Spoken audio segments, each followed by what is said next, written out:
नमस्कार दोस्तों, द टाइटेट में आपका स्वागत है। आज हम छत्तीसगढ़ के एक एक लोकसभा के बारे में बताएंगे कि वहाँ पे स्थिति क्या है।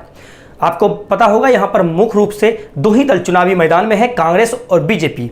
तो इस बार की बात करें, हम सबसे पहले बात करते हैं जांगीर चांपा की। जांगीर चांपा की बात करें तो 2014 में यहाँ से बीजेपी प्रत्याशी 1,74,961 वोट ला करके कमला देवी जी चुनाव जीत गए थे। 2019 की बात करें तो यहाँ से बीजेपी ने पुनः चुनाव जीत गया और इनको यह मात दिए थे कांग्रेस प्रत्याशी को 83,255 से। इस बार कमलेश जांगरे जी को चुनावी मैदान में बीजेपी ने उतारा, वहीं शिव कुमार डहरिया जी को कांग्रेस ने अपना प्रत्याशी बनाया। यहां मुकाबला दिलचस्प माना जा रहा है। इस दिलचस्प मुकाबले में यहां पर कांग्रेस प्रत्याशी शिव कुमार डहरिया जी की स्थिति मजबूत मानी जा रही है और इस कांटे की टक्कर में यह 50,000 के वोटों से या बीजेपी प्रत्याशी कमलेश जांगरे जी को करारी शिकस्त देंगे। इसके बाद हम बात करते हैं राजनांदगांव की। राजनांदगांव जो भूपेश बघेल का अहम क्षेत्र माना जा रहा है, यहां पर 2014 में अभिषेक सिंह जी बीजेपी प्रत्याशी 2,35,911 वोट लेकर के चुनाव जीत गए थे। वहीं 2019 में पुनः बीजेपी से संतोष पांडे जी चुनाव लड़े और इनको कांग्रेस प्रत्याशी को 1,11,966 वोटों से चुनावी मैदानों में हरा दिए थे।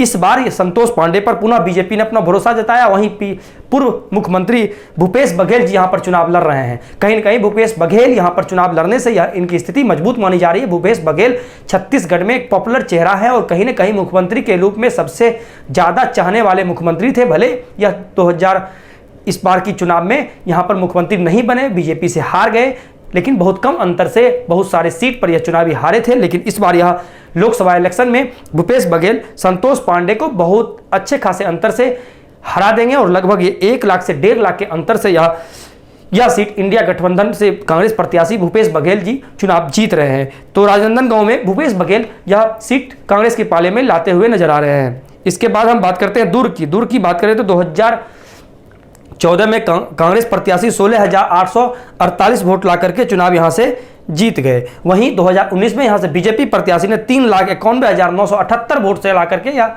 चुनाव हरा दिए थे, कांग्रेस प्रत्याशी को चुनाव हरा दिए थे। लेकिन इस बार यहां पर बीजेपी से है विजय बघेल जी, वहीं राजेंद्र बाबू यहां पर कांग्रेस उम्मीदवार बनाए गए हैं। लेकिन मुकाबला यहां दिलचस्प है। इस दिलचस्प मुकाबले में 2 लाख से ज्यादा के अंतर से विजय बघेल जी बीजेपी प्रत्याशी कांग्रेस प्रत्याशी को मात देंगे और यह सीट जा रहा है बीजेपी के पाले में।